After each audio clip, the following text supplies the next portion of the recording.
안녕하셨어요? 네. 웬 갑자기 박수십니까? 예뻐졌어요? 그래도 1년에 한 번 부활절이 지나면 뭔가 사람이 새로 나야 합니다.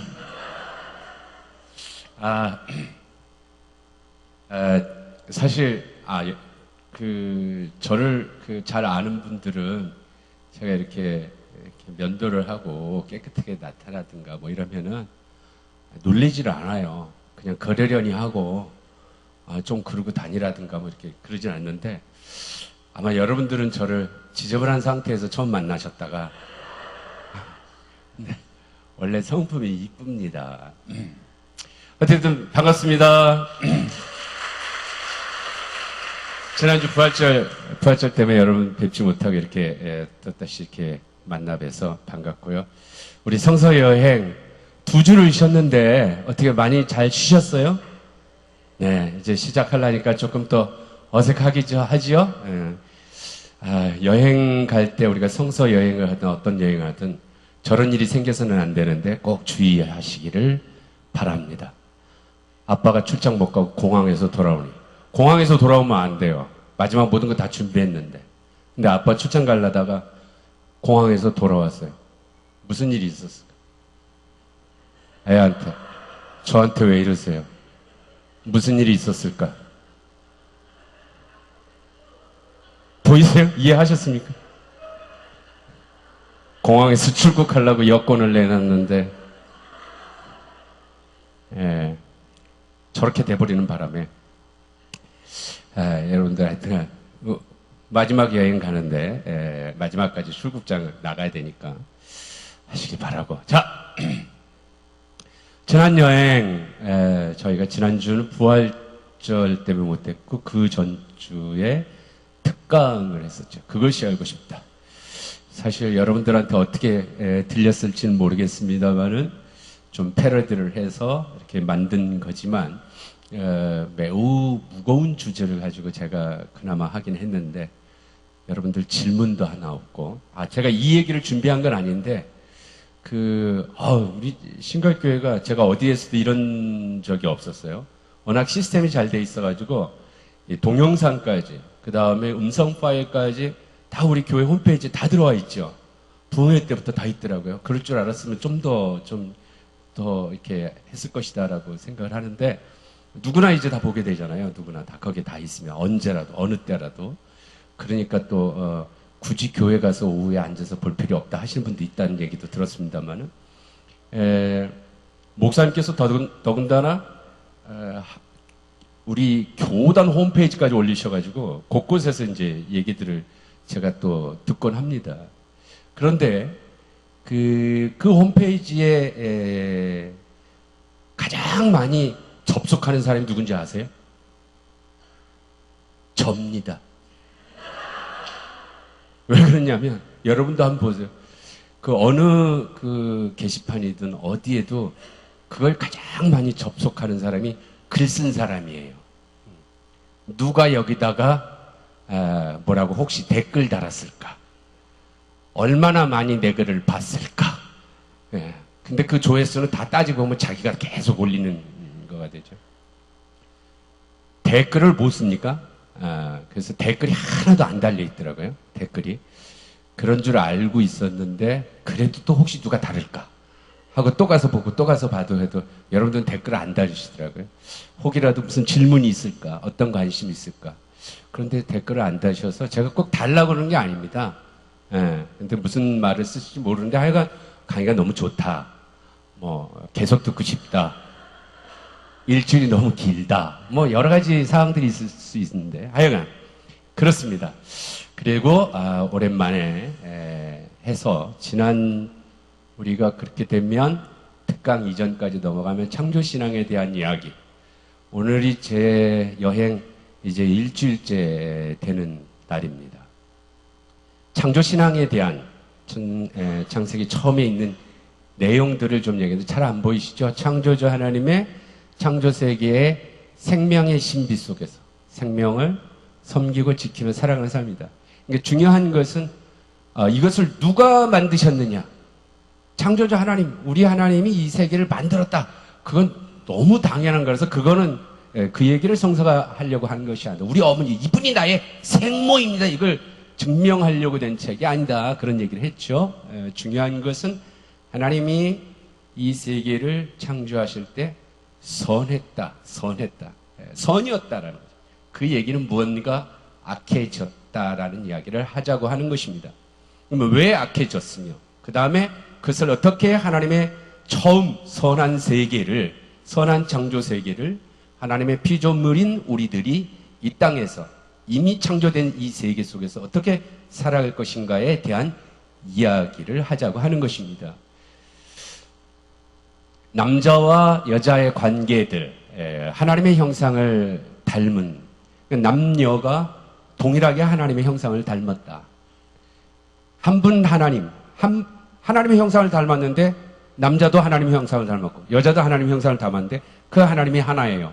그러면 남자와 여자는 당연히 차별이 없겠죠. 이것이 창조 세계의 이야기였다. 창조의 신비 중에 우리 삶 속에서 하나님의 형상이라고 아멘 하지만 가장 그 신비의, 이 자연의 창조의 신비의 가장 우리의 삶 속에서 해결되지 못하고 어렵게 남아있는 게 1대1의 성비를 지키지 못하는 거죠. 그리고 우리는 언제나 능력별이지요 라고 얘기하지만 실제로 그것은 하나님의 창조 세계가 능력별로 됐다면 아마 이 땅의 아름다운 창조 세계는 지속 가능하지 않을 것이다 하는 이야기들을 나눠봤습니다. 자, 이제 오늘 시작합니다. 혹시 잘 보이시나요? 아름다워 보이시나요? 저곳이 어딘지 혹시 아시겠어요? 혹시 이곳을 다녀오신 분 계십니까? 이탈리아의 피렌체입니다. 플로렌스라고도 하고 피렌체, 꽃의 도시, 아름다운 피렌체. 저기 여러분 보시는 왼쪽에 있는 곳이 그 큰 대성당이 있고 그 강이 흐르는 이탈리아 중북 지역에 있는 피렌체라는 곳입니다. 제가 이곳을 보여준 이유가 있고요. 굉장히 아름다운 곳인데 우리가 이제 유럽 여행을 하면 로마에서 최소한 짧은 여행에서도 로마에서 그래도 며칠을 당연히 그럴 이유도 있습니다만 피렌체에서 잠을 안 자고 그냥 스쳐 지나가는 경우들이 많습니다만 만약 기회가 된다면 반드시 피렌체에서는 꼭 최소한 하룻밤이라도 머무시길 바라고 혼자 저 아르논 강길을 걷다가 저 가운데 아름다워 보이는 저 다리에서 단테가 베아트레제를 만나던 그러한 곳. 15세기 어느 한순간 당대의 모든 천재들이 이 한 도시로 몰려들었던 르네상스의 시작이 되었던 천재들의 도시 피렌체입니다. 이 피렌체에 가시면 저 지금 두오모에서 돔성당 이 강 건너편 쪽으로 산타 마리아 델 까르멘의 성당이라고 있고요. 거기에 브란카치 그 바실리카가 있습니다. 지금 여러분이 보시는 왼쪽에 보면 그 바실리카 그 정면 저희 이제 교회로 보면 이렇게 제단 쪽이죠. 제단의 양옆에 이런 벽화의 그림이 있습니다. 이 벽화에 잘 안 보이실 텐데요. 왼쪽 벽면에 가장 이 바깥쪽에 위에 제가 잠시 체크를 해볼게요. 여기입니다. 여기. 안 보이죠? 근데 제가 저 그림 보여드릴 거예요. 그런데 저 그림이 어디에 있는지를 위치를 보여드리려고 그냥 그림만 보여드리면 아닌데 여러분이 굉장히 잘 뭐 아시는 분은 아시겠습니다만 저기에 그려져 있는 거다라는 것입니다. 저게 바로 마사치오 디 산 지오반니의 낙원에서의 주방, 아담과 이브를 그려놓은 27살의 요절한 천재, 르네상스의 시작을 알렸던 천재의 화가였고 우리가 잘 아는 미켈란젤로는 이로부터 굉장히 많은 영감과 영향을 많이 받기도 했고요. 이 사람의 이 그림으로부터 지금 보면 아담과 하와가 이렇게 쫓겨나는 장면에 위에 다 안 나왔습니다만은 이렇게 왠지 천사가 성경에 보면 스랍들이 이렇게 쫓아나면서 생명나무를 지킨다 하는 이야기를 보면 아담과 하와 저 뒤편에서 이렇게 뭔가 칼 들고 하는 것 같죠? 이걸 당대 그림에서 처음 그렸다는 겁니다. 이 그림을 처음 그렸다는 게 아니라 원근법으로 처음 그렸다는 얘기입니다. 원근법으로. 그리고 우리가 성화들을 많이 이렇게 보게 되면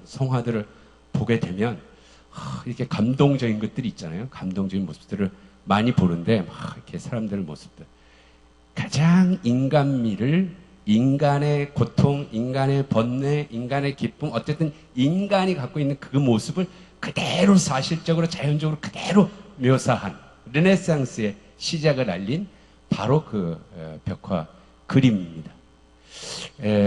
교회에서 보여드리기 때문에 제가 이렇게 무화과 나뭇잎을 가린 것인데 사실 원래 마사치오가 그릴 때는 전체가 이렇게 다 벌거벗은 형태였다가 나중에 그것도 이렇게 좀 이렇게 흉했나 봐요. 그래서 무화과 나무로 잎으로 덧칠을 했다가 그래도 한 80년대 때 다시 원 그림으로 이렇게 베꼈다고 하는 장면입니다. 좀 더 가깝게 보여드릴까요? 예. 그리고 2부의 모습을 보면 정숙한 비너스라고 하는 언제나 그 폼이 있어요. 이렇게 가리는 폼이 그렇게 해서 했다고 합니다. 너무 심각하게 여러분 갑자기 신갈에서 쫓아내는 추방의 명령이 날릴 얘기는 아닙니다만 하여간 오늘 저희가 이 에덴을 떠나는 이야기, 사실 추방되는 이야기에 대한 이야기를 하기 위해서 가장 유명한 저 그림을 여러분들에게 소개를 해드렸습니다. 목사님 잠깐 오셔가지고 갑자기 제가 중요한 멘트로 시작하려고 그랬는데 목사님 때문에 생각이 났습니다. 여러분, 목사님 오늘 설교에 은혜 받으셨죠? 주일날 박수 한번 치시죠.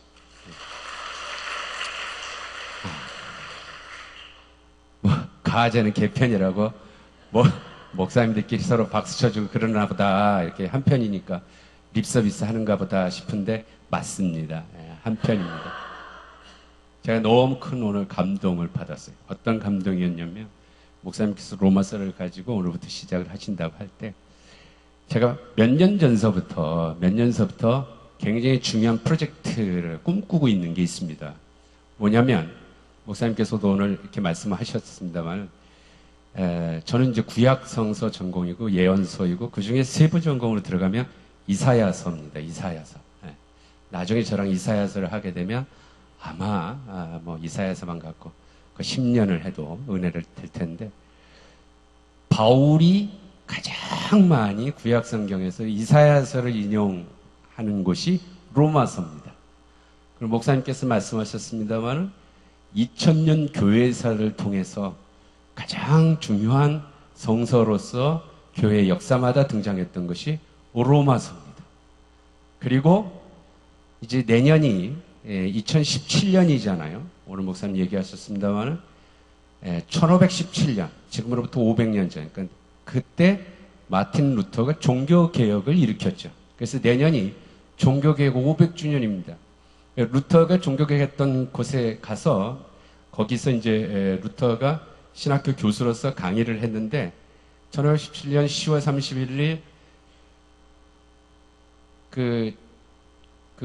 자기의 이제 그 개혁을 하겠다고 이제 그 쉽게 항목을 붙이고 이렇게 할 때 바로 학기 전에 그 종교개혁을 시작하기 학기 전에 제가 그 강의했던 데를 가보니까 뭘 강의했냐면 로마서를 강의했어요.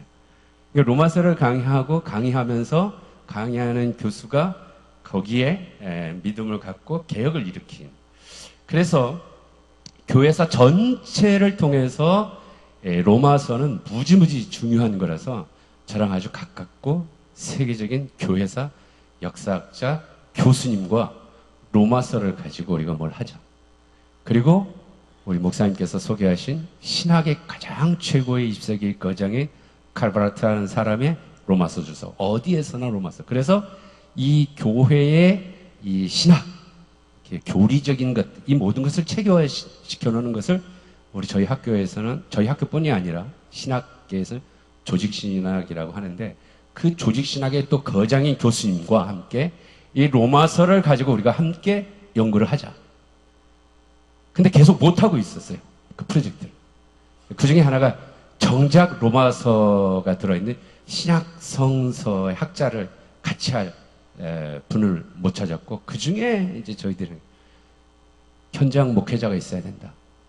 근데 누가 현장 목회자가 이 로마서에 여기에 완전 최고의 전문가들이 굉장히 중요한 문제를 같이 달려들어야 되는데 누가 할 사람 있냐 했는데 목사님 오늘 시작하셨어요.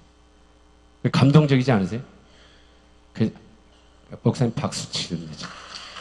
그래서 이 기쁜 소식을 제가 알려드리고 목사님한테 제가 이렇게 말씀을 드리면서 최고의 그런 것들을 여러분들과 또 나눌 수 있는 그런 시간이 되기를 저 역시도 매우 기대하고 있습니다. 그래서 오늘 아주 말씀에 너무 은혜를 많이 받았습니다.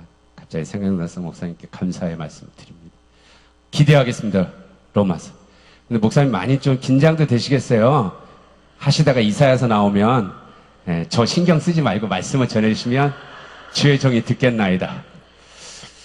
자, 창세기 3장의 이야기입니다. 창세기 3장, 인간의 타락과 죄의 기원에 대한 얘기. 저 이제 미켈란젤로가 바티칸의 시스티나 예배당 그 천장 벽화에 그려진 그 낙원에서 추방에 대한 한 장면입니다. 이제 여러분하고 나눌 이야기들인데, 자, 우리가 잘 아는 선악과 아시죠? 선악과라고 알고 있는데 원래 성경에는 뭐라고 써 있냐면 선악과가 아니라 성경에는 선과 악의 지식의 나무라는 뜻입니다. 선악과가. 선악을 알게 하는 나무 뭐 이렇게 되어 있는데 그냥 그대로 직역을 하면 저렇게 되어 있습니다. 에츠하다트 도바라 이렇게 되어 있습니다. 그래서 선과 좋은 것과 나쁜 것의 지식의 나무 이렇게 되어 있는 선악과. 혹시 저게 뭔지 아세요? 남자분들만 갖고 계시죠? 남자분들만. 여자분들은 만지지 마십시오. 없습니다. 아무리 찾으려도. 저게 영어로 뭔지 아시겠어요? 저거를, 여기를 남자들이 있는 거를, 저거를요, 영어로 아담스 애플이라고 합니다. 아담의 사과. 왜 이걸 아담의 사과라고 했어요? 저거를 먹다가 하나님이 먹지 말라는 소리를 들어가지고, 안 되는데! 그러고 켈럭 하다가 여기 걸렸대. 예. 여자는 홀딱 먹어가지고 아주 죄악의 씨앗에 산자의 어미가 됐다는 그런 식으로 얘기들을 많이들 하고요. 그럴 때마다 선악과 하면 흔히 주일학교라든가 아니면 곳곳에서 애니메이션이든 그림을 그리면 사과처럼 그리는 경우가 굉장히 많습니다. 사과. 그런데 저 나무가 뭔 나무인지 그 누구도 알 수 없습니다. 그냥 이름만 그렇습니다. 이름만. 전혀 그 사과하고는 전혀 상관없다라는 것입니다. 어쨌든 선과 악의 지식의 나무라는 뜻입니다. 도대체 왜 나무 이름이 그럴까 저럴까 그것도 잘 모르겠어요. 어쨌든 자, 창세기 3장 내용은 여러분들 다 아시죠? 굉장히 많이들 뭐 성경 안 보셔도 다 아신 거라고 생각하는데 여러분들 어떻게 알고 계시나요? 일일이 다 여쭤보긴 그렇고 대충 체크해보죠. 세상에 죄가 어떻게 들어왔나? 그 처음 들어온 죄의 기원에 대한 설명을 해주는 것이다. 동의하시나요? 이렇게 표정이라도 저한테 반응을 보이시죠? 뭐 끄떡끄떡 하시든가 아닌데 하시든가 하십시오. 선악과를 먹었다는 것은 하나님이 먹지 말라는 걸 먹은 거다. 여러분들 뱀, 사탄의 유혹에 빠져서 그랬다. 여자가 먼저 먹었다. 이게 가장 중요하다. 뭐 이렇게 얘기되는 경우들이 있죠. 여자가 먼저 먹었다. 그리고 죄라는 것은 네가 옆구리 찔러 뭐 콕콕 찔러 그랬지 뭐 이러듯이 너 왜 그러니? 잘못했습니다 안 하고 제가 하라고 그랬어요. 이렇게 죄를 회피하는 모습을. 창세기 3장 모르시는 분은 없습니다. 언제나 그렇게 설교도 많이 들으셨을 거고요. 그렇게 여러분들 알고 있고요. 그걸로 인하여서 죄를 졌기 때문에 그 결과로 하나님이 심판을 했다. 그래서 뱀은 기어다니고 흙을 먹고 여자 원수가 되게 했다. 여자는 해산의 고통을 하고 남편의 지배를 받게 됐다. 그 일로 인해서. 남자는 평생 힘들게 일을 해야 한다. 영원히 살 수 있었지만 이제 인간은 죽을 수밖에 없게 됐다. 여기까지 동의하시나요? 성경의 내용들? 동의하세요? 하하하. 낚시에 걸렸습니다. 그래서 에덴 동산에 쫓겨났는데 진짜 그러냐? 성경이 진짜 그러냐? 이래서 재밌죠, 뭔가. 그렇죠? 기대하시지 않았습니까? 기대되죠? 그래서 성경을 다시 한번 자세하게 진짜 그런지를 보겠습니다. 그런데 성경을 보기 전에 하나님은 아담, 우리가 아는 대로 사람, 남자와 여자, 그 아담이, 사람이 선악과를 따먹을 것을 사전에 아셨을까요? 모르셨을까요? 자, 한번 틀려도 괜찮습니다. 틀려도 괜찮습니다. 아셨다는데 손 들어보십시오. 대충, 이 정도. 기권하기 없습니다. 아셨다. 뭐 3분의 2 이상 이런 거 없어요. 괜찮아요. 아셨다. 네, 손 내리시고. 몰랐다. 안 드신 분들이 있는데. 자, 이제는 아무거나 다 드릴게요. 아무거나 다 드십니다. 아셨다. 다시 한번 손 들어보세요. 얼마나 많으신가? 네, 하나님은 아셨다. 오케이. 손 내리시고. 모르셨다. 모르셨다도 좀 있네요. 어떤 이유에서일까요? 혹시, 장로님 의견 있으세요? 자유의 의사를 주셨다. 인간으로 하여금. 따먹을지, 그러니까 몰랐다는 얘기죠. 따먹을지, 안 따먹을지는 몰랐다. 그래서 인간으로 하여금 자유의지를 주셨다. 아마 장로님 얘기가 아니라 분명히 오랜 신앙의 경륜 속에서 어디선가 들으신 얘기, 아주 가장 많이 나오는 게 자유의지, 인간의 자유의지, 이런 얘기를 많이 들으셨을 겁니다. 어쨌든 아셨다라고 생각하시는 분들에게 있어서는 가장 중요한 근거가 전지전능하신 하나님께서 모르실 리가 없다라고 하는 부분에 가장 방점을 찍을 겁니다.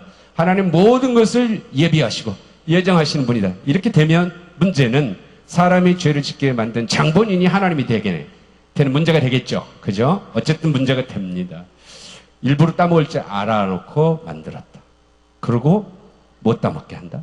따먹을 줄 뻔히 알면서 이런 얄궂은 하나님이 어디 있을까?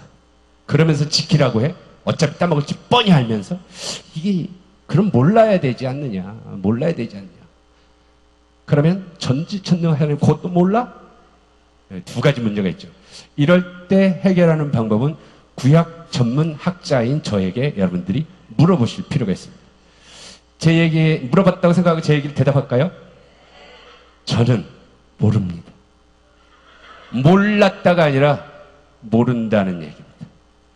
제가 얘기하는 게 정답입니다. 왜 모르냐면 성경이 그거에 대해서 대답하지 않습니다. 이 얘기는 성경은 이게 성성을 보는 굉장히 중요한 여러분의 성서 우리 여행 준비도 했지만 그게 말이 뭐냐면 성서는 이에 대해 관심 없음. 그걸 이해하실 수 있어야 돼요. 만약에 지금 전지전능하심과 그 다음에 인간의 자유의지에 대한 어떤 이야기를 담아놨다면 그렇게 얘기를 성경을 했을 것입니다. 하나님께서 아담을 창조하시고 에덴 동산으로 이끌어 가셔서 그에게 두시며 그에게 일러 가라사대 네가 이 모든 동산의 나무는 따먹을 수 있다. 그러나 동산 가운데 있는 저 선악을 알게 하는 나무는 네가 먹지 마라. 말씀을 하신 뒤에 하나님 돌이키시면서 그가 혼자 일러 가라사대 내가 저가 따먹을 줄 알지만은 인간에 대한 하나님의 극진한 사랑을 위하여서 아픈 마음을 쥐어짜고 인간에게 자유의 선택, 순종의 것을 주신 선물이었다. 이렇게 성경에 기록할 수도 있어요. 예를 들어서. 어쨌든 그런 부분이 있으면 우리는 분명히 정답을 성서는 이렇다, 성서는 이렇다라고 얘기할 수 있을 것입니다. 그러나 성서가 대답하지 않는다는 것은 성서는 우선 거기에 관심이 없다라는 것입니다. 물론 오랜 2000년 기독교 역사를 통해서 이렇게 성서가 일일이 하나하나 대답하지 않는 것들에 대하여 수많은 교회의 노력들과 그것에 대한 수많은 이야기들이 만들어진 것은 사실입니다. 그것으로 인하여서 거기에 또 다른 어떤 믿음의 어떤 교리들을 쌓아온 것들도 있습니다. 장로교하고 감리교가 갈리기도 하고요. 그러한 이야기들이 많이 있습니다만 어쨌든 성서 본문 자체는 그것에 대해서 전혀 얘기하지 않습니다. 이것을 성서를 읽으면서 이것을 이해하지 못하게 되면 창세기 1장 1절부터 이해하기 힘들어집니다. 당장 창세기 4장에 가서 가인과 아벨의 이야기를 통해서 가인이 아벨을 죽인 다음에 이제 쫓겨날 때 가인이 이제 다른 사람들이 날 죽이면 어떡하냐라고 얘기하면 성경에 아니 아담과 하와에서 가인과 아벨 죽었는데 그 다음 사람이 어딨냐부터 얘기되면서 문제들이 많이 생기게 되는 거죠. 그렇다면 성경에는 또 우리가 읽다 보면 우리는 이렇게 요절처럼 이렇게 줄치는 경우들이 있잖아요. 그 다음 줄치는 것도 있지만 이런 건 도대체 왜 있는 거야 하고 이렇게 넘기는 책들도 많이 있습니다.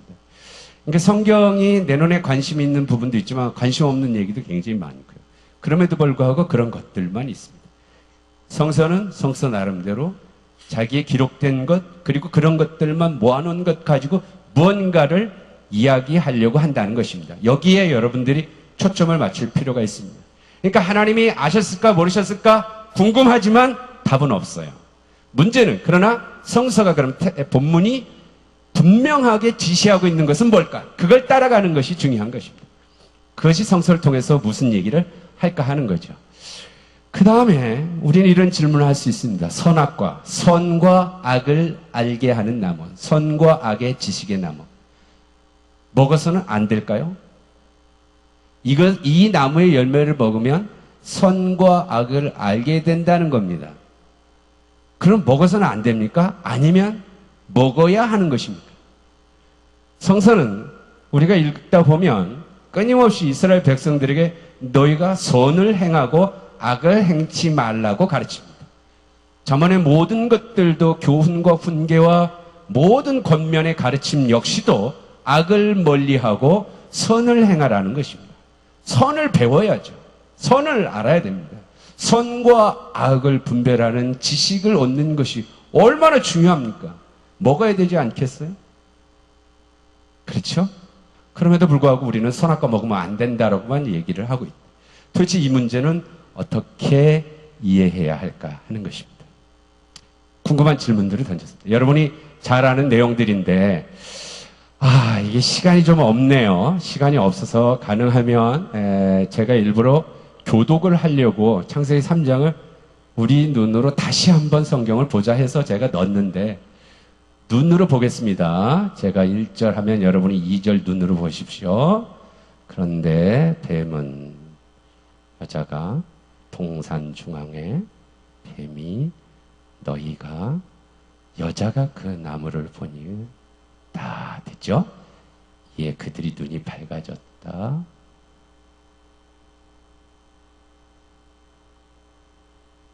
오늘 여기 참석 안 하신 분들은 이제 잘 모를 거예요. 눈으로 다 읽으셨어요? 읽을까요? 안 읽으셔도 되죠? 자, 이렇게 했죠? 여자의 원수가 되게 하고 여자에게 해산의 고통 다스린다. 그래서 나중에 가죽옷을 입혀주고 생명나무 먹을까봐 그걸 지키고 쫓아냈다. 이게 3장의 내용입니다. 됐죠? 혹시 여러분들 성경을 다시 보니까 새롭게 내가 알던 거하고 뭐 새로워진 거 있습니까? 특별히 변한 거 없죠? 예, 자 그러면 한번 넘어가 보겠습니다. 이게 지금 화면이 이래서 그런데 자 우선 창세기 3장을 무대로 옮겨보겠습니다. 연극을 하는 무대라고 얘기를 해볼게요. 배경은 에덴 동산이라고 치고 등장인물들이 있겠죠. 자 무대가 있습니다. 여러분 생각해보세요. 에덴 동산에 선악과가 있는 그 장면을 연극을 한다고 하자고요. 등장인물 제일 먼저 누구를 세워놓을까요? 자 이제 에덴 동산의 한 가운데 선악과도 있고 생명나무도 있습니다. 누구? 뱀부터 할까요? 하와부터 할까요? 저 먼저 할까요? 뭔가 느낌에 하와가 동산을 이렇게 거닐 때 뱀이 다가오는 것처럼 그렇게 되지 않겠어요? 그렇게 하셔야 돼요. 왜냐하면 내가 이 PPT 순서를 그렇게 짰어요. 누르면 이게 바뀌지가 않아요. 여러분 때문에 그냥 제가 찍힌 애대로 나오는 거예요. 이제 하와가 있는데 뱀이 다가와가지고 야, 이게 너 이게 못 먹게 했니? 뭐 이러고 이렇게 하니까 먹어도 되는데 이건 먹지 말라고 만지도 말라고 어쩌고 저쩌고 야, 괜찮아 먹어 했다 이거예요. 예. 자, 다시 말하면 이제 연결하면 이렇다 이거예요. 문제는 하와가 먹었어. 그걸 누구한테 줬죠? 아담한테 줬습니다. 문제는 아담은 언제 등장하냐 이게. 만약에 이루고 있는데 처음에 뱀이 하와하고 얘기를 했어. 그 다음에 어떻게 할 거예요? 무대를. 잠시 불이 꺼지면서 이막이 켜지면 아담이 동산 한가운데서 이렇게 낮잠을 자듯이 있는데 하와, 선악과 자기가 먹은 거 있고 하나 들고 아담에게 뛰어와 가라사대. 아담, 하니 이것 좀 먹어봐. 이런 장면처럼. 이제 그렇게 무대 설정을 할 것이냐 하는 것입니다. 도대체 아담은 언제 등장할 것인가? 왜 제가 이런 질문을 하는지 알아요? 만약에 한꺼번에 같이 다 등장한다면, 한꺼번에 다 같이 등장한다면, 지금 미켈란젤로가 그거에 대해서 자기가 인식을 했는지 안 했는지 모르지만, 만약 에덴 동산에 아담과 하와가 같이 있을 때에 뱀이 등장해서 하와에게 얘기를 한다. 물론 옆에 아담이 못 듣게 살짝 귓속말로 했는지 어쩐지 모르지만 만약 그런 과정이라면 아담의 입장은 무엇이 될까? 만약 연극을 지도하는 선생님들이 아담에게 어떻게 할까? 아담 너의 행동. 만약 그 자리에서 나중에 하와가 와서 먹는 게 아니라 둘이 어떤 얘기가 아니라 만약 아담이 그 자리에 있어서 했을 때 뱀이 얘기할 때 그 전에 하나님은 아담에게 분명히 너 먹지 말라는 얘기를 들었는데 그럼 하와에게 얘기할 때 아담이 안 돼! 라든가 뭐 그런 얘기도 안 하고 어쨌든 성경에 대사가 없으니까 가만히 있을 때 야, 철호야, 영수야 넌 가만히 있어. 그러면 아담이 이렇게 가만히 있으면 안 될 거 아니에요. 그 순간에 아담의 지문을 어떤 식으로 꾸밀까? 이러면서요. 그때 아담의 모습은 만약에 그렇다면 여러분들은 이 무대 설정을 어떻게 꾸미고 계십니까? 왜냐하면 일반적으로 선악과 이야기를 하게 되면 선악과는 여자가 먼저 먹었다. 여자가 먼저 먹고 그것을 남자에게 줬다. 원죄의 시작은 여자로부터 시작했다. 이것이 2000년 교회의 스토리입니다.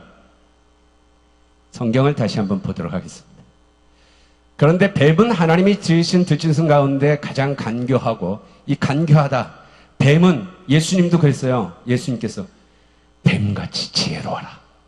그래서 저 간교하다는 표현은 영어 성경 같은 데는 어떤은 지혜롭다라고도 표현도 하기도 했습니다. 어쨌든 이 간교하다는 히브리어는 세상에 구약성서에서 오직 여기에만 썼어요. 어떤 번역을 하든지 아주 특이한 단어입니다. 구약성서에 단 한 번 나오는 단어를 적어놨어요. 뱀이 여자에게 물어 이르되 하나님이 참으로 너라고 안 하고 너희라고 묻습니다. 이게 여자에게 너희라고 물어. 물론 아담이 저쪽 저 딴 데 뭐 잠시 외출을 했든 어쨌든 그리고 그냥 너네가 같이 사니까 너희에게 할 수도 있지요. 예를 들어서 그렇게 할 수도 있을 겁니다. 아니면 그걸 상정하고 얘기하느냐 아니면 지금 같이 있는 현장에 같이 있는 상황에서 너희에게 단지 하와에게 질문하는 것. 그러나 너희에게 라고 끊임없이 얘기하고 여자도 이야기하기를 우리라고 대답을 합니다. 지금 우리라고 얘기해요. 동산 중앙에 있는 나무에는 너희는 먹지도 말고 만지도 말라 너희가 죽을까 하노라 한다. 3절의 얘기 하나님이 그렇게 했다. 그런 얘기했고 뱀이 너희는 안 죽는다. 너희 눈이 밝아질 것이다. 6절에 하와가 먹고 그 열매를 따먹고 자기와 함께 있는 남편에게 줬다. 이때 이 함께 있는 것은 함께 살아가는 함께 자기하고 동거하고 있는 그 남자에게 줬다라고 하는 그러한 함께 우리 함께 간다라는 이야기도 하지만 공간적 입장에서 히브리어 단어를 쓸 때도 바로 우리 지금 여기 함께 있는이라고도 적을 수 있습니다. 어쨌든 그렇다면 분명하게 하와가 혼자 있을 때 혼자에게 와서 얘기하고 하는 장면들을 어쨌든 성서 기자는 그렇게 분명하게 구분해서 얘기하지 않고 있다는 사실에 주목해야 합니다. 하나님은 아담에게 분명히 먹지 말라는 얘기가 전에 있었고, 그리고 여자를 만들고 그들이 어떤 모습이든지 간에 둘에게 이야기하는 장면이라고 얘기할 수 있습니다. 이 얘기는 여자로부터 원죄가 먼저 왔다라고 하는 것을 끄집어내고 그것을 고정적으로 남성의 가부장적인 그러한 이데올로기를 사용했다는 것에 이 본문을 통해서 아주 잘못 전달된 것을 성서 스스로는 이야기하는 것입니다. 그 다음에 보면 뱀이 너희에게 동산 모든 열매를 먹지 말라 그랬느냐 라고 물어보죠.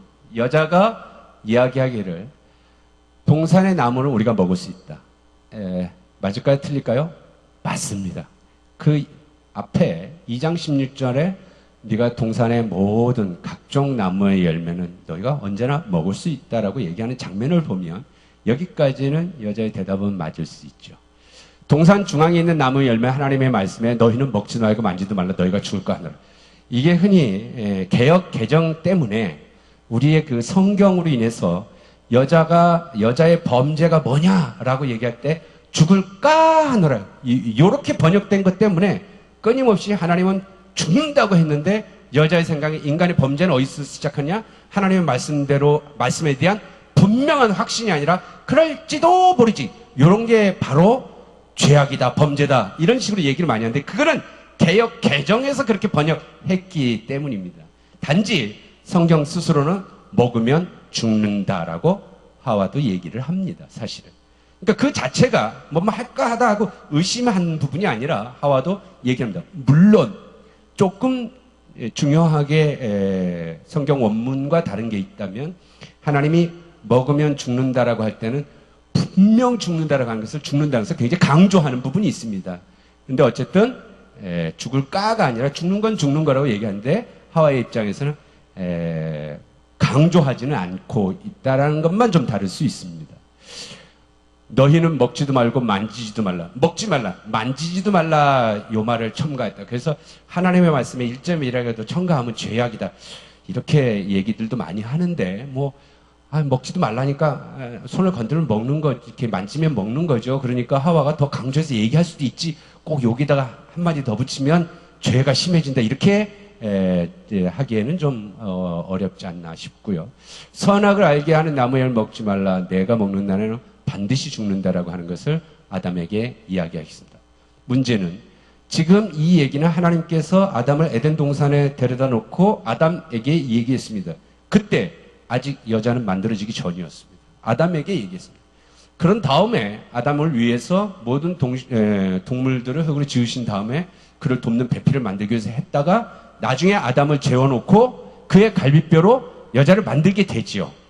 근데 지금 어쨌든 이 여자가 하와가 뱀에게 먹지 말라 하고 동산에서 아담에게 했던 얘기를 그대로 하고 있다라는 것입니다. 여자가 알고 있어요. 만들기 전인데 여자가 알고 있다. 가능성이 있죠. 아담이 여자에게 나중에 언젠간 얘기했겠다. 근데 그 성경에는 없습니다. 어쨌든 여자는 알고 있다라는 거. 사전에 전했느냐? 나중에 알려줬느냐? 그런 내용은 없습니다. 그럼 여자는 어떻게 알고 있을까?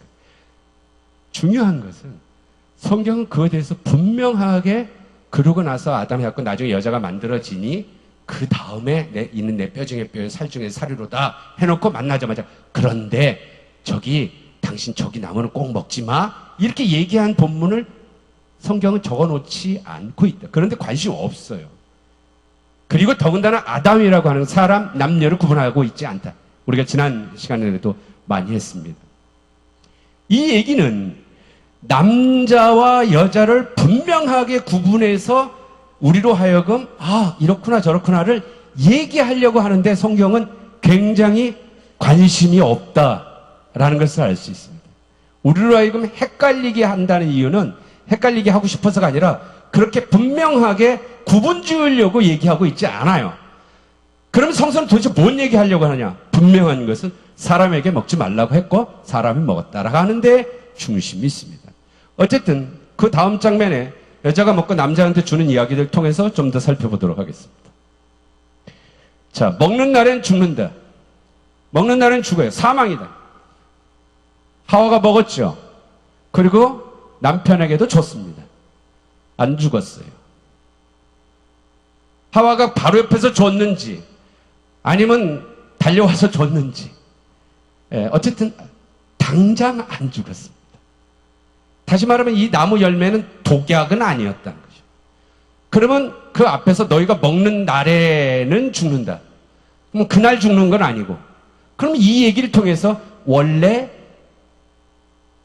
영생을 할 수 있었는데 그날 죽는다는 의미가 아니라 먹으면 인간은 영원히 살 수 없고 언젠간 죽는다는 얘기를 하자는 거냐. 그러면 선악과를 먹지 않은 모든 동물들은 영원히 사는 걸까요? 여기에 대해서도 문제가 생길 수 있죠. 다시 말하면 성경은 동물들에 대해 신경 쓰고 있지 않습니다. 그러면 여기서 얘기하려는 것은 죽는다라는 것이 무엇을 의미할까? 뭐 때문에 죽느냐? 선악과를 먹고 안 먹고 죽는 문제를 다루는 게 아니라 하나님의 말씀을 지켰냐 안 지켰냐에 따라서 인간의 생명이 있느냐 사망이 있느냐라고 하는 구약성서 전체의 가르침입니다. 잠시 후에 또 얘기를 이어가도록 하고요.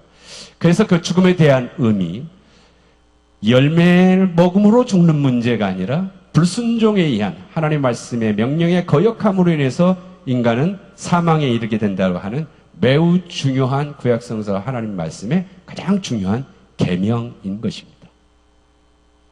동산 중앙에 있는 나무가 뭐냐? 여호와 하나님은 그 땅에서 보기 아름답고 먹기 좋은 나무가 같고 생명나무와 선악과의 나무도 있더라. 생명나무는 먹어도 됐을까요? 모든 나무는 너희가 먹되라고 얘기를 하고 아담에게 그러나 선과 악을 알게 하는 나무는 먹지 말라 그랬단 말이에요. 그러면 생명나무는 먹을 수 있었냐? 이런 얘기죠. 먹지 말라는 언급은 없습니다. 허용됐을까요? 그런데 마지막에 따먹은 다음에 아담과 하와를 에덴 동산에서 추방하는 장면에 보면 이런 말이 있습니다. 그가 그의 손을 들어 생명나무 열매도, 여기 열매도라고 할 때 원문 히브리어에도 그것 역시도 이런 말이 들어가 있습니다. 그러니까 동산 중앙에 있는 나무는 건드리지 못하게 했던 것이었을 것이다. 근데 선악과를 먹고 그 다음 이것도 역시 먹을까봐라고 하면 그건 역시도 금지됐을 것이라고 추정을 합니다. 그러나 어쨌든 성서는 얘기하지 않습니다. 중요한 것은 선악과에 대한 문제죠. 그리고 왜 선과 악을 알게 하는 것도 먹지 말게 했는가? 그 다음 마지막에는 어쨌든 생명나무도 먹을 수 있을 것 같으니 그것을 금지했다라는 내용만 나와 있습니다. 뱀이 여자에게 죽지 아니라 먼저 먹은 여자 죽지 않았죠. 그 얘기 했습니다. 중요한 것은 너희 눈이 밝아져 하나님같이 돼서 선악을 알 줄 하나님이 아셨다. 뱀의 유혹의 말입니다. 뱀의 유혹의 말에 가장 중요한 것은 이거 먹지 말라고 그랬어. 그랬더니 그럼 죽어. 그랬더니 죽지 않아. 왜 하나님 먹지 말라고 그랬냐면 그거를 먹게 되면 선과 악을 아는 것이 하나님의 것인데 너희들이 그걸 먹게 됨으로써 눈이 밝아져서 하나님처럼 선과 악을 알게 되는 그런 너희가 될까봐 먹지 못하게 한 거다라고 뱀이 얘기하는 거죠. 결과적으로는 그것을 먹고 뱀의 말대로 이들의 눈이 밝아졌습니다. 중요한 건 뱀이 그랬어요. 먹지 말라는데 안 죽는다. 죽지 않았습니다. 어쨌든 현실은 죽지 않았어요. 눈이 밝아질 거다. 눈이 밝아졌어요. 하나님처럼 선과 악을 알게 하는 하나님처럼 될 것이다. 근데 어쨌든 그 사람들이 하나님처럼 됐나요? 안 됐어요? 됐습니다.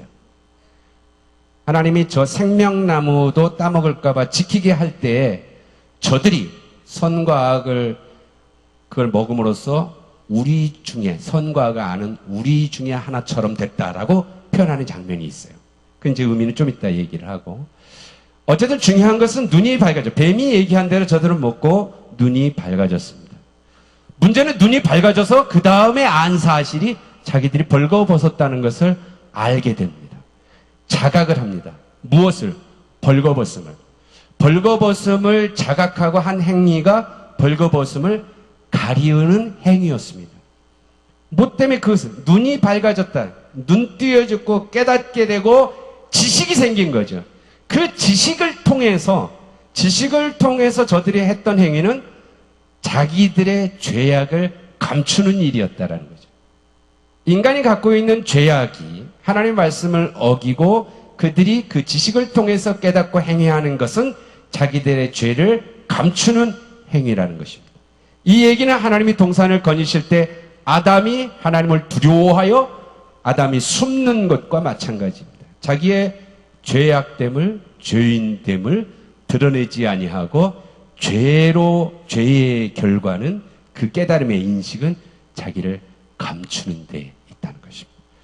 모세가 태어날 때 히브리 사내 아이들을 다 죽이게 하는 방법으로 썼던 바로도 자기가 직접이 아니라 자연사한 것처럼 꾸미는 죄들을 진실을 감추는 데 있는 죄의 본질은 구약성서 곳곳에서 끊임없이 나타납니다. 우리가 잘 아는 성군 다윗도 자기가 신하 우리아의 아내 밧세바를 취할 때 그냥 취할 수 없으니까 우리아를 죽이면서 그것을 자기 손으로 직접 하지 않고 그 살인의 것을 감추는 행위로서 지나간다는 것이 죄의 본질이라는 것은 이미 이 창세기 3장의 이야기를 하는 그 기자는 이미 잘 알고 있다는 것입니다. 보라 이 사람의 선악을 아는 일이 우리 중같이 하나가 되었다. 자, 문제는 우리가 선악을 아는 일이 중요하지 않느냐 하는 것입니다. 초점은 뭐냐면 이것에 관해서는 하나님처럼 된다. 이것은 또 하나님 스스로도 우리와 같이 하나가 됐다. 이 얘기는 선과 악의 지식을 관장하는 것은 오직 하나님밖에 없는데 인간이 여기에 손을 댔다라고 얘기하는 것을 얘기하는 것입니다. 그 의미가 뭘까요? 여자가 먼저 먹음직도 하고 보암직도 했다. 흔히 하와가 그 유혹에 넘어가서 죄악이 된 것은 죄의 열매는 뭔가 먹고도 싶고 뭔가 만지기도 싶고 뭐 이런 것이 죄의 발현으로 이렇게 나타나는 거다. 이런 얘기도 흔히 많이 들었죠. 사실은 원래 그랬다고 성경은 얘기합니다. 원래 동산의 나무들을 볼 때에 거기에 하나님께서 심어 놓으셨을 때 모든 게 먹기에 좋고 보기에 좋게 그런 나무들이 있었다라고 얘기하는 거예요. 그러니까 사실 그 많은 설교자들이나 본문들이 자기 성서 주석에 대한 연구 결과라기보다는 숱하게 많이 들은 일반적인 내용들이 계속 반복되어서 전달되고 있는 것에 기인한다라는 생각입니다. 성서 스스로를 좀 찾아볼 필요가 있을 것이다. 원문도 중요할 거고요. 역시 2장 9절 보기에 아름답고 먹기에 좋은 나무가 자라게 하셨습니다. 그걸 그대로 본 거죠. 그 부분은 아니다. 탐스럽다라고 하는 표현들은 집어넣은 부분이 있습니다. 자기들이 벗은 줄 알고 가렸죠. 눈이 밝아져서 안 것은 아까 제가 드렸던 얘기입니다만 좀 더 한 걸음 더 들어가면 벌거벗은 수치와 부끄러움이죠. 이 수치와 부끄러움은 구약성에서 끊임없이 나오는 얘기입니다. 죄악에 대한 하나님의 심판을 얘기할 때마다 너를 벌거벗기겠다. 너의 수치가 드러날 것이다. 이것은 이스라엘 백성뿐만 아니라 이방 열방들에게 하는 이야기 중에서도 예언자들의 예언의 속에서도 끊임없이 나타나는 것. 심판이 뭐냐? 너의 죄를 발가벗기는 거죠. 남들로 하여금 부끄럽게 만드는 그런 것들이에요. 끊임없이 얘기합니다. 하나님의 구원은 뭐냐? 너의 수치를 가리운다는 데 있습니다. 그래서 이 얘기를 통해서 인간이 하나님의 명령을 어기고 저들이 눈이 밝아져 지식을 통해서 했던 행위들은 자신들의 죄를 감추는 일들이다. 여기에 대한 하나님의 심판이 있는 거죠. 그 다음에 역시 아까 말씀드린 것처럼 아담이 숨는 행위죠. 그런데 여호와 하나님이 동산을 거니실 때 아담과 그의 하나가 여호와의 낯을 피하여 하나님의 낯을 피하여 동산 나무에 숨었다. 여러분 하나님의 낯을 이렇게 받기를 원하세요? 아니면 하나님의 낯을 피하기를 원합니까? 떳떳해야 낯을 보기를 원하죠. 그러나 시편의 기자들이 탄식할 때마다 하는 기도가 뭔지 알아요? 내게 고난을 당하는 것은, 내가 고난 중에 있는 거 탄식하는 이유는 하나님이 내게서 얼굴을 돌리셨다는 데 있습니다. 그래서 끊임없이 주여 나의 하나님이여 어찌하여 당신의 얼굴을 내게서 돌리시나이까? 주여 어느 때까지이니까? 주님 당신의 얼굴을 내게로 비추사, 예? 주의 은혜를 내가 입게 하소서. 이게 아주 간절한 기도예요. 나라를 위한 공동체 민족들의 탄식도 그렇고 개인의 탄식의 기도도 그렇습니다. 그러니까 하나님의 낯을, 하나님께서 나를 바라보시는 것, 이스라엘 지키시는 졸지도 아니하고 주무하시지도 않은 그 하나님의 눈동자가 나를 계속 바라보시는 것, 이 속에 살아야죠. 할렐루야. 그렇죠? 주님의 낯을 피한다는 것은, 그것은 죄악의 결과의 모습이에요. 인간과 하나님과의 관계의 단절. 하나님의 낯을 피하는 거죠. 눈 가리죠, 저는. 낯을 피하는 거죠. 그때에 하나님의 아담을 찾지요. 이 장면. 하나님이 아담과 하나님과의 에덴 동산 술래잡기? 하나님이 아담이 어디 숨었는지 몰라서 아담아 하셨을까요? 꼭 숨어라마 하고, 내가 어디 있냐 하고, 이 얘기가 보일 것 같아요. 지금 이 성서를 얘기하는 이 장면들은 옛날 에덴 동산에서 그랬다가 아니라 지금 우리들의 삶의 현실 속에서 이 창세기 이야기를 통해서 인간의 범죄와 그 죄지은 자들을 향해 찾아오시는 하나님의 이야기들을 얘기하는 장면입니다. 하나님의 낯을, 죄를 짓고 하나님의 낯을 피하여 숨은 자에게 하나님 찾아오면서 네가 어디 있느냐? 하나님 몰라서요? 아니죠. 야, 너 보인다, 보여. 빨리 나와. 너 다 찾았어, 이제. 이런 얘기 하자는 거 아닙니다. 하나님이, 아담은 내가 어디 있냐? 죄인으로 하여금 자기의 응답, 스스로의 응답, 스스로 하나님 앞에 나오게 하는 것입니다.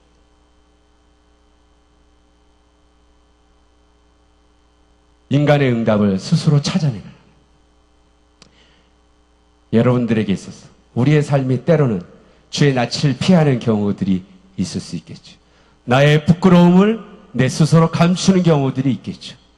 그 부끄러움으로 인하여, 그것으로 인하여 숨는 경우들이 있겠죠.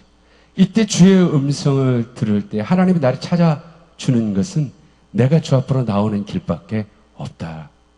이것을 창세기는 이야기를 해줍니다. 자, 내가 벗었기 때문에 두려워서 숨었다라고 얘기합니다. 죄의 결과가 뭐죠? 벗겨진 걸 안 거죠? 수치스러움을 알게 된 거죠? 그 죄로 인해서 인간은 두려워합니다. 그래서 하나님의 낯을 피합니다.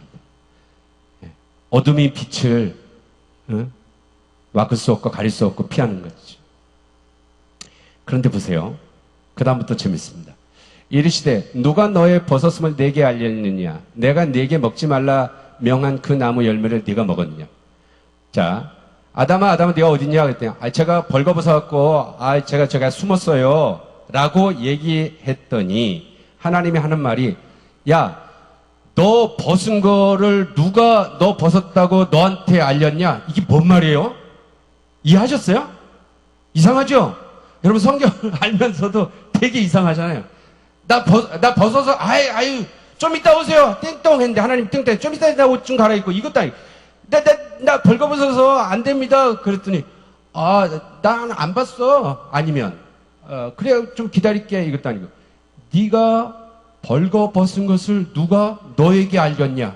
뭔 말이요?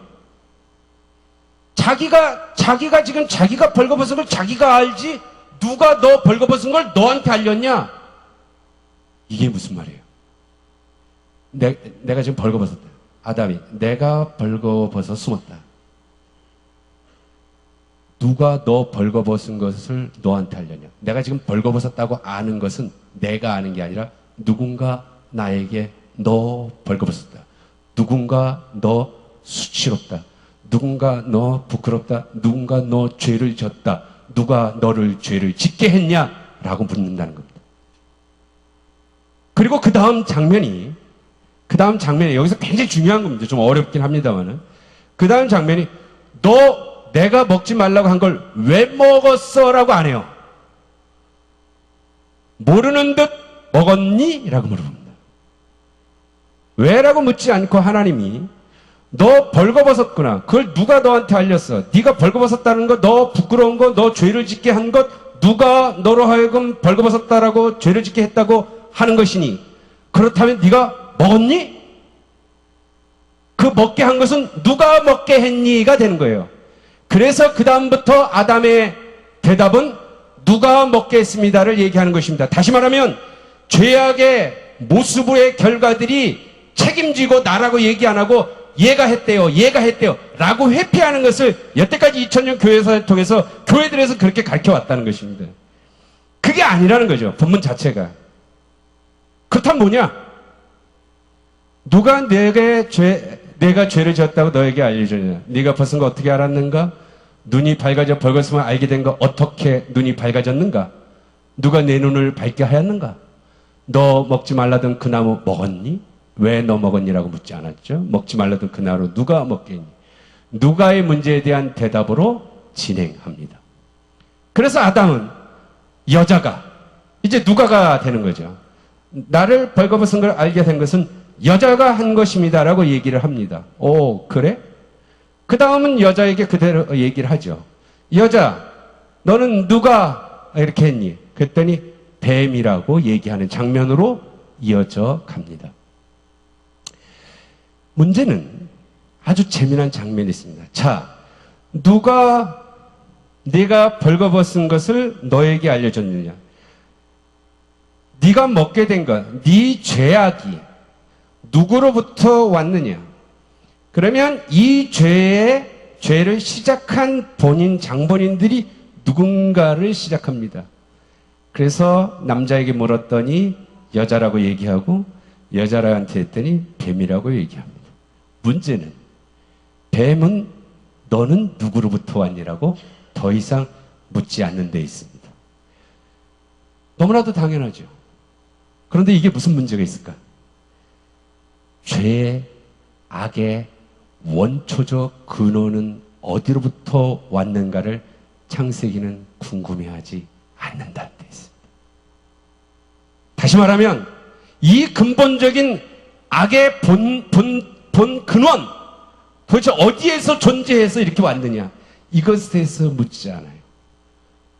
악은, 죄는 현존하고 있는 현실에 대한 문제입니다. 그리고 그것은 하나님의 명령을 불순종하는 데 있다라는 얘기만 전해주는 것입니다. 다시 말해서 창세기 3장은 죄의 기원, 인간의 타락의 기원, 원죄의 기원을 설명하는 책의 내용이 아니라는 데 있습니다. 이게 왜 이렇게 중요하느냐면 이것이 원죄의 기능, 이래서 이랬다, 이래서 이랬다라는 것이 결국 인간 사회에서 현실에 이르기까지 인간 사회의 차별과 남녀 간의 문제라든가 이 모든 것을 규정 짓는 데 있다라는 것입니다. 그렇기 때문에 창세기 3장은 그 어떤 원죄라든가 어떤 죄의 기원과 타락의 근원을 밝히는 책이 아니라는 것을 이야기하는 것이 가장 창세기 3장에서 중요한 대답이라고 할 수 있습니다. 죄악은 현실의 존재이고 다만 순종이냐 불순종의 선택의 문제만 있는 것이죠. 창세기 3장은 이스라엘 삶의 한가운데서 언제나 일어나는 일들의 문제를 다루고 있는 것입니다. 선과 악의 지식의 나무. 이 얘기는요, 구약성서 전체 어디에도 등장하지 않습니다. 이 문제가 계속해서 끊임없이 얘기된 것도 아니고요. 생명나무도 마찬가지입니다. 잠언에 한 서너 차례 의의 이야기 이런 것이 생명나무라고 할 때마다 그냥 일반적인 한 생명나무. 그런데 창세기 3장, 2장, 3장에만 오직 정관사를 붙여서 생명나무로 언급하는 것은 이것밖에 없습니다. 하나의 어떤 이야기 같은 어떤 설정을 모델을 통해서 인간의 삶의 모습들 속에서 일어나는 이야기들을 그려주고 있다라는 것입니다. 그래서 지금 여러분 저 모니터에 잘 보이시는군요. 신명기 30장 오늘 지금 시간이 없어서 다 읽지 않습니다. 신명기 30장, 신명기는 모세가 이스라엘 백성들 약속의 땅에 들어가기 전에 한 번 더 하나님께서 주신 말씀을 당부하고 기억하라는 이야기들을 적어놓은 것이 신명기 30장입니다. 내가 오늘 내게 명령한 이 명령은 내게 어려운 것도 아니요 먼 것도 아니다. 하늘에 있는 것이 아니니 네가 이르길 누가 우리를 위하여 하늘에 올라가 그의 명령을 우리에게 가지고 와서 우리에게 들려 행하게 하려 할까? 하늘에 있는 것도 아니에요. 하나님의 명령은 저 깊은 바닷속에 있는 것도 아닙니다. 이것을 행하여 지키라고 하는 것은 바로 우리 옆에 있는 것이다. 우리의 일상의 삶 바로 옆에 있는 것이다. 이것을 네가 지켜라. 그리하면 너에게 생명이 있다. 그래서 마지막 절에도 보면 뭐라고 합니까? 내가 생명과 사망과 복과 저주를 내 앞에 두었으니 너와 내 자손이 살기 위하여 생명을 택하라. 이것이 하나님의 말씀입니다. 창세기 3장을 통해서 해야 할 일은 어떻게 해서 인간이 죽을 수밖에 없는 것인지, 어떻게 해서 여자로부터 죄가 왔는지, 어떻게 해서 여자는 남편을 섬기면서 살고 남편이 여자를 다스리게 되는 그 규칙이 정해졌는지, 그래서 그때로부터 태초로부터 여자는 그래야만 하는 것이라든지 어떤 그런 규정들의 원 근원을 밝히는 것이 아니다라는 것입니다. 창세기 3장은 우리의 일상에서 벌어지는 모든 것들을 통해서 오늘 내 앞에 주어진 하나님의 명령에 순종할 것인가 하지 않을 것인가에만 이야기하고 있습니다. 그럼에도 불구하고 우리에게는 여전히 중요한 문제거리가 하나 남아 있습니다. 조금 뒤에 얘기하고요. 흔히 창세기 3장 15절 너로 여자와 원수가 되게 하고 내 후손도 여자의 원수가 되게 하리니 내 여자의 후손은 내 머리를 상하게 하고 너의 발꿈치를 상하게 할 것이다. 이거 가지고 오랜 동안 예수 그리스도를 지칭하는 이야기로 많이 사용되어 왔습니다. 뱀은 사탄이요. 그래서 여자의 후손은 전부 남자의 이름이지 여자의 후손은 오직 남자를 통하지 않고 여자의 후손으로 태어난 건 예수밖에 없다. 마리아를 통해서, 성령을 통해서. 그래서 여자의 후손은 예수 그리스도다. 그리고 예수 그리스도가 너의 머리를 상해한다. 사탄 마귀 권세를 누르시고 발꿈치를 너는 상하게 할 것이다. 어차피 발꿈치 상해서 죽지는 않는다. 그래서 사망에 이르지 못하게 할 것이다. 아주 그 대표적으로 이렇게 얘기됐던 것입니다만은 은혜롭게 들릴지는 모릅니다만은 구약의 창세기 이야기하고는 전혀 그렇지 않다. 이런 얘기들을 흔히 알레고리한 이야기라고 흔히 불리웁니다. 어쨌든 거기선 제가 특별히 많이 얘기하지를 않고요. 여자에게 이야기된 것, 아까 제가 드린 말씀 창세기 3장을 그렇게만 이해한다면 그때로부터 그래서 여자가 해산의 고통을 그 원죄 때문이다. 해산의 고통이 원죄 때문이다.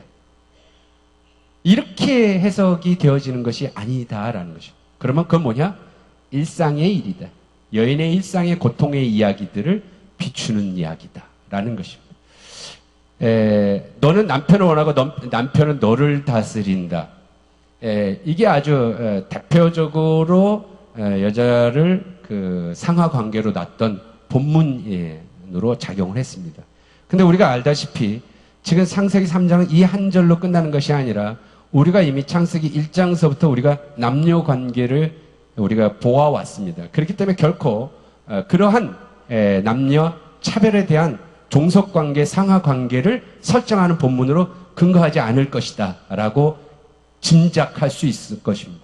그럼 도대체 이 표현은 뭐냐? 분명 이스라엘 사회도 오랜 동안 가부장적인 사회의 삶들을 살아왔던 부분이 있습니다.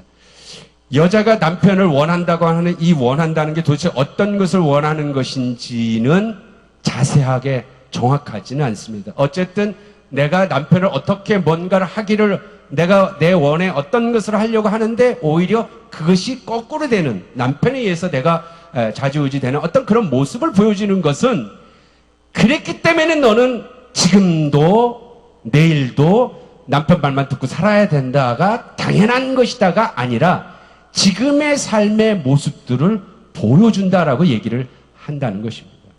왜냐하면 이거 앞부분만 시간 없으니까 이해하시겠죠? 여자의 일생.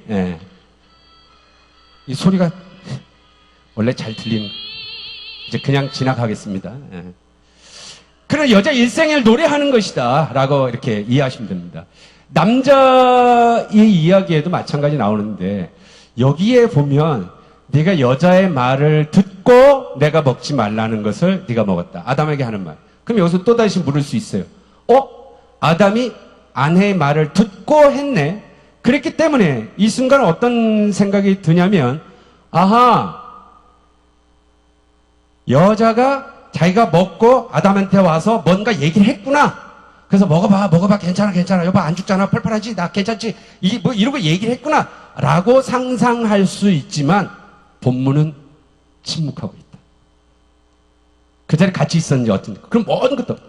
다만 여자의 말과 하나님의 말을 비교하고 있다는 것만 얘기하면 됩니다. 아내의 말을 듣고 먹고, 나는 하나님은 먹지 말라고 했는데 요거를 충돌하고 있다. 지금 이런 얘기를 자꾸 하면요, 일상의 어떤 뜬금없는 얘기 같지만 무언가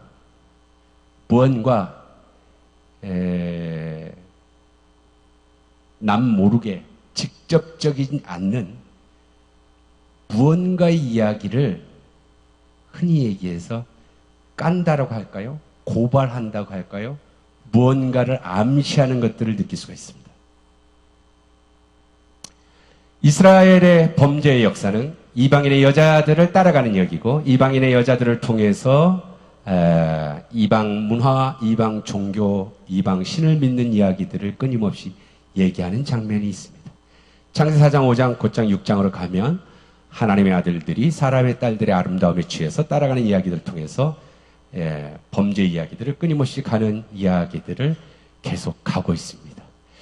남자한테 평생 일을 한다. 그래서 남자들이 밖에 나가서 일해야 한다. 근데 네가 흙으로 왔으니까 흙에서 왔으니까 흙으로 돌아가라. 남자만 그런가요? 여자는 죽으면 갈비뼈로 가나요? 여자는 어쨌든 죽으면 뼈로 계속 남아있고 그렇지 않잖아요. 아담에 대한 얘기. 남녀의 구분이 성서를 통해서 분명하게 성서 스스로가 그렇게 얘기하고 있지 않다라는 이야기를 볼 수 있습니다. 어쨌든 중요한 것은 아담은 땅으로부터 왔습니다. 아담은 땅, 아다마에서 왔다. 우리가 아는 얘기입니다. 근데 아담이 아다마에서 왔는데 아다마가 아담 때문에 저주를 받았다는 거예요. 그래서 이제는 아다마가 아담에게 엉겅퀴를 낸다. 그런 얘기입니다. 고생해야 된다. 그러다가 남녀의 이야기라고 했고요. 그리고 그를 쫓아낼 때도 에덴 동산에 아담을 만들어서 에덴 동산에서 에덴을 아바드 섬기도록 해놨습니다. 경작하도록. 처음 태어날 때도 그랬죠. 처음 만들 때도. 그리고 그를 추방할 때도 이제 네가 땅을 섬기는 일. 그거는 지금 이스라엘 사람들에게 이 창세기 3장에 읽는 모든 청중이나 독자들에게 지금도 우리가 이 땅을 섬기는 일은 에덴 동산이나 그 에덴 동산을 쫓겨난 이후나 동일하다는 이야기들을 하고 있다라는 것입니다. 여자를 이제 아담이 생명이라고 부르죠. 우리가 여자를 할 때 뼈는 뼈 중에 뼈요, 살 중에 살이다 아담이 얘기하고, 그랬을 때 여자를 돕는 배필이다, 구원자적, 에체르적인 배필이다, 이런 얘기들을 우리가 지난번에 했습니다. 그리고 이제는 그가 곧 생명이다. 하와가 생명이라는 뜻입니다. 모든 생명은 어머니로부터 나오죠. 그래서 모든 산자의 어머니가 생명이다. 하와다. 이 생명을 통해서 이제 인류의 세계들이 어떻게 시작되는지를 보여주는 거죠. 용서의 은총을 해서 하나님께서 가죽 옷을 입히신 일이 있고요. 자, 우리가 중요한 것은 선과 악, 이거 알면 안 되느냐, 이 문제는 도대체 하는 문제들이 있습니다.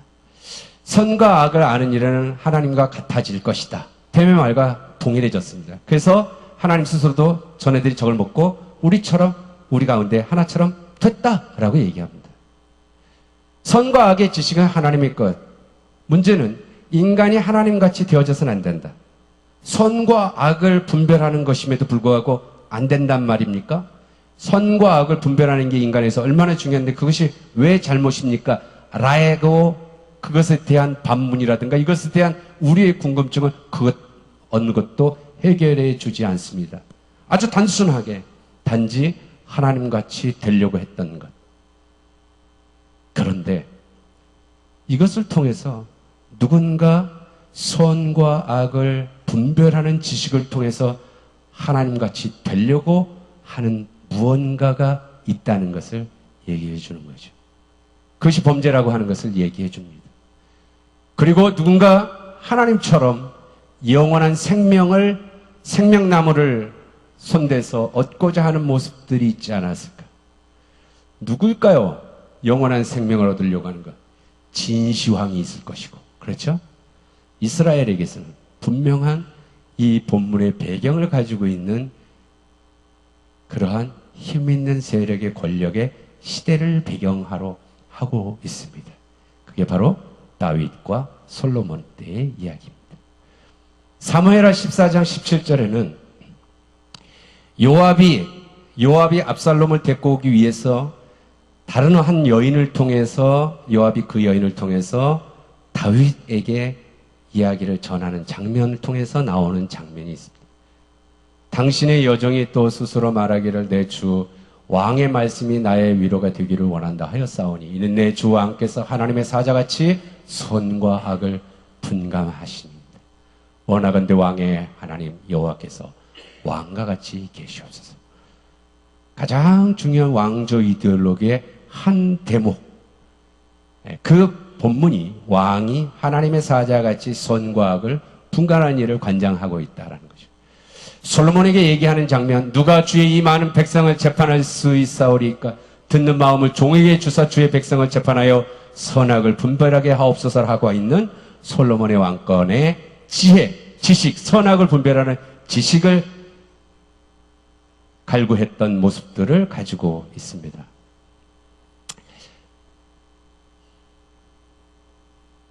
자, 우리는 창세기 3장을 통해서 에덴 동산에서 벌어진 모든 일들, 하나님께서 그 땅을 섬기도록 인간을 창조하시고 에덴 동산을 섬기도록 그렇게 했지만 하나님의 말씀 순종을 해서 벗어난 행위로 인해서 쫓아내고, 문제는 다시는 생명나무에 손을 대지 못하도록 그 길을 지켰다라고 하는 장면으로 마지막 끝나고 있습니다. 생명은 하나님의 것, 그 누구도 이 생명에 손대지 못한다 라는 것으로 끝나죠. 그리고 에덴 동산에서 나오게 됩니다. 문제는 에덴을 떠나면서 무슨 일이 벌어질까요? 인간은 생명을 건드릴 수 없습니다. 하나님의 것이기 때문에. 생명은 하나님의 것입니다. 사람은, 아담은 아담아, 땅에서 왔죠. 아담아는 아담의 근원입니다. 땅은 사람의 생명의 근원입니다. 그렇기 때문에, 그리고 인간에게 있어서 피는 생명이죠. 피는 사람의 생명이죠. 사람의 생명인 피를 사람 생명의 근원이었던 땅에 쏟을 수 없죠. 우리의 피, 생명인 피를 내가 근원이었던 이 땅에 피를 쏟을 수 없다. 그러나 생명의 땅에 사람 생명의 피를 쏟게 된 첫 번째 사건이 바로 다음 장 가인과 아벨의 이야기로 시작합니다. 이 얘기를 통해서 하나님이 땅에서 아벨의 피를 찾는 얘기가 나오고요. 일로 인해서 창세기 1장에서 하나님이 보시기에 모든 것이 선이다 했는데 어떻게 됐죠?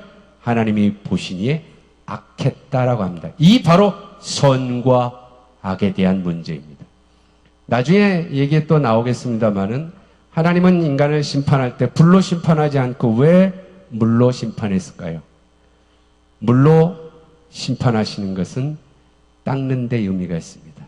바로 이 땅의 피를 닦는 것이죠. 그리고 홍수가 끝난 다음에 창세기 9장에 하나님이 모든 피조물과 영원한 계약을 맺습니다. 다시는 이 땅에 피를 흘리지 못한다는 것. 이 내용을 제가 미리 예고편처럼 말씀드리는 이유는 창세기 어느 한 절 한 장에 집중하는 것이 아니라 전체 큰 틀에서 창세기가 무슨 얘기를 하려고 하는지를 우리에게 보여준다는 것입니다. 첫 번째에도 보면 이 장면이 3장이 아니라 2장 4절부터 시작되는 건데요. 그래서 하나, 둘, 셋, 넷을 보면 에덴 동산에 들어오고 돋는 배풀을 만들고 그런데 범죄하게 되고 그리고 추방하게 되잖아요. 이거 재밌습니다. 1번과 4번이 들어왔다 나가는 것처럼 되어 있고요. 두 번째 단락, 세 번째 단락은 공동체 형성과 파괴의 모습.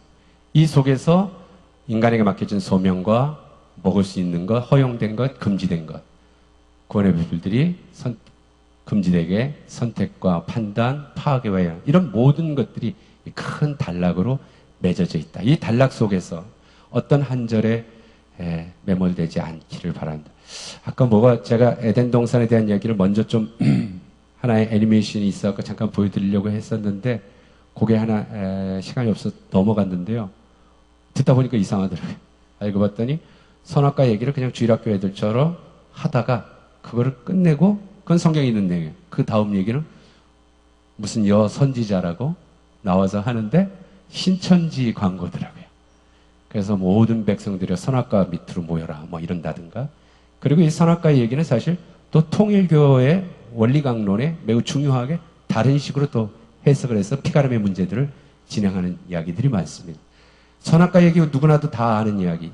이 본문처럼 창세기 3장처럼 가장 오랜 동안 교회에서 오해되고 잘못되어지고 됐던 대표적인 본문 중에 하나이기도 합니다.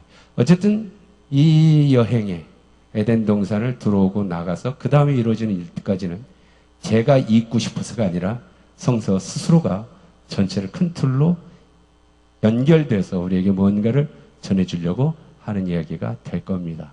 그래서 다음 주 성서의 에덴 그 이후 하도록 하겠습니다. 고맙습니다.